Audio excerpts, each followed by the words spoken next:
Jake versus Mike Perry next. We have to talk about that. It just happened. Yeah. I didn't watch it, and I wouldn't out of fucking... Yeah. So I watched the Tommy Fury and Jake Paul fight, and Yeah. I wouldn't watch any other fight after watching that. I could, now that you said it, I couldn't believe how shit Tommy Fury was. Yeah, he wasn't Jake great. was shit, but Tommy Fury was dirt for someone who's been doing it forever. Like, But that's not... I was like, a surprise why Jesus. people say that, you know. Like, I know. he wasn't meant to be... But still, you'd be thinking like, come on, like. If Tyson Fury wasn't his brother, we wouldn't know who he is. Like, Nah, he's a handsome fucker. He's a handsome cunt, He would to be still be fair. on Love Island, I'd say. yeah. But I didn't watch it. Well, I watched highlights and I watched a good bit of it, but like, same shit as before. Like, you know, Jake just wins because he baits a fella that's tiny. You know what I mean? It's getting boring. But, and I felt for this fight as well with Mike Perry, the build up was kind of a bit dead, and any bits I did see that got slightly viral did feel very forced. Like, even when you see when Jake Paul and Mike Perry were doing like the face to face and they were like growling and being like, just, Yeah. you could tell they were both just like, come on, let's try and do something to make it popular. Mm. And it felt so fake and shit. And like I was saying there before, have you seen the clip? Like, it could have been a year, 2 years ago, when Mike Perry and Jake Paul actually sparred before. Yeah, I And didn't in see the it. clip, but, and in the clip, it's literally the spar just finished and they're in the ring and Mike Perry's like, oh, you just beat my ass, man, fair play and all this. But no, then they try and sell a fight like, oh, I wonder, but sure, of course Jake's gonna just win again. Was that on Netflix? What, this fight That just fight, happened? yeah. No, the only one on Netflix is gonna be the Mike Tyson one. So that's still on the cards. They're saying it's still going to It's happen. November, I think, that they're doing that, and Katie Taylor on the undercard. But I seen Darren Till put up something calling out Jake Yeah, Paul he again, called or him out saying- straight after, but like, But Jake Paul is a bit like the Conor McGregor of that influencer boxing, because you Just know a money. fight against him is going to be big bucks. Like, yeah, it's just to get paid. do you know what Mike Perry got paid for that? No, but I'd say he got a good bit of coin, right? Like, realistically, my whole thinking is like, Mike Perry knew he was going to lose. They literally sparred before, and like, obviously them spars are proper, and he lost. So by Jake taking the fight, he knew he was going to win. Mike knew he was going to lose, realistically. So they both just were like, we'll just do it and get paid. So Mike Perry disclosed that he expects to earn around $600,000 for the fight against Jake Paul. And as someone like who's fought at a high level before, would you take a fight against someone you know is probably going to beat you if you're getting 600k? Yeah, of course. Obviously, if you're getting 100, Yeah. 200 for your other fights. Yeah. It's and I do this a lot, but I always forget that like it is just a business as well. So many of these fights, fellas know I'm probably going to lose here, but I have to get, this is big money. But when you're talking about that kind of money, like, I've never made anything close to that. Yeah. But I do remember in London, the boxing coach in the gym was saying to me, because I was doing a lot of sparring with his boxers, he was like, you could go into boxing and become a journeyman, and you get like $2,500 a fight. You could fight 12 times a year.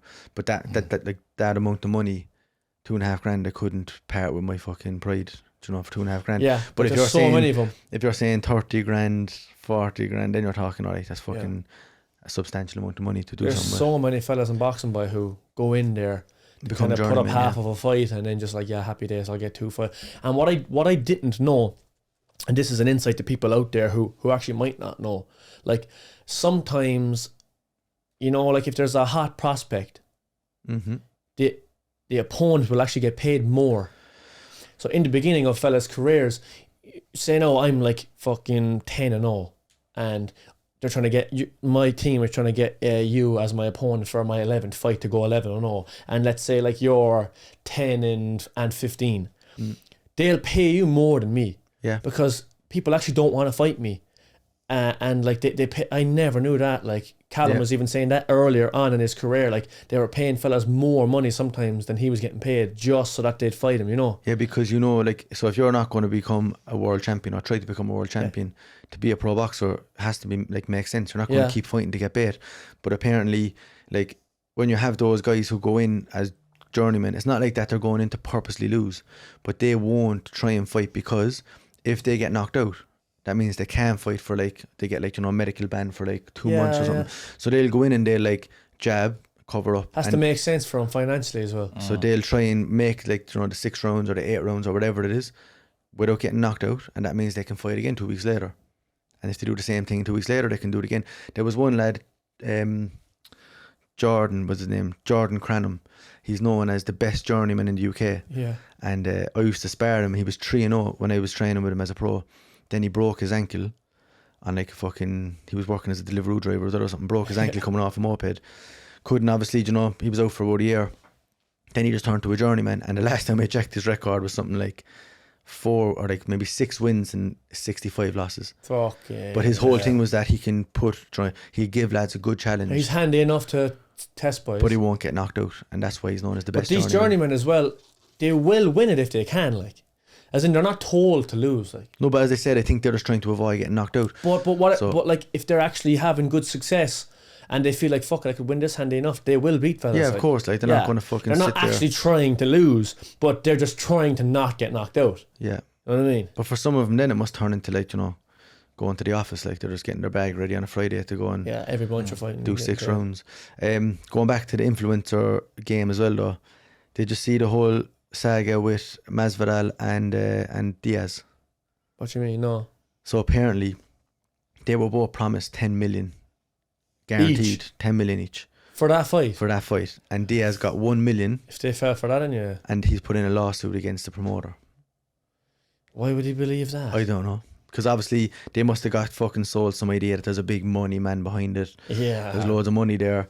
And they both... Well, apparently now Diaz has put in the lawsuit already, but Masvidal must be in the same predicament. Like, they're probably not going to give Masvidal 10 million and give Diaz the 1 million. I'd assume that Diaz would get more. Yeah, the promoter was Solomon Engel. Okay. Yeah. Spoofed him. And his company is called Fanmio, and they were to be paid 10 million for the fight, 1 million paid up front, and the remaining 9 million to be paid after the event. Immediately after the event, apparently that's what happened. So apparently Diaz went after the event and they said, oh yeah, we already gave you your 6 figures. Or your, whatever is it, 8 figures or whatever. So 7 figures. They obviously know they can get away with it, so, because they wouldn't do it otherwise. They obviously know that they caught the boys in view. But apparently then in America, if it's in the contract, if there's like a fucking certain contract, that contract is upheld by the government. It's like a bond. Yeah. So it's like legally binding to the state, like to the like federal level. So that's why he's gone with the lawsuit now, because I'd say he's entitled to either get it all or get a big percentage of it. I don't know.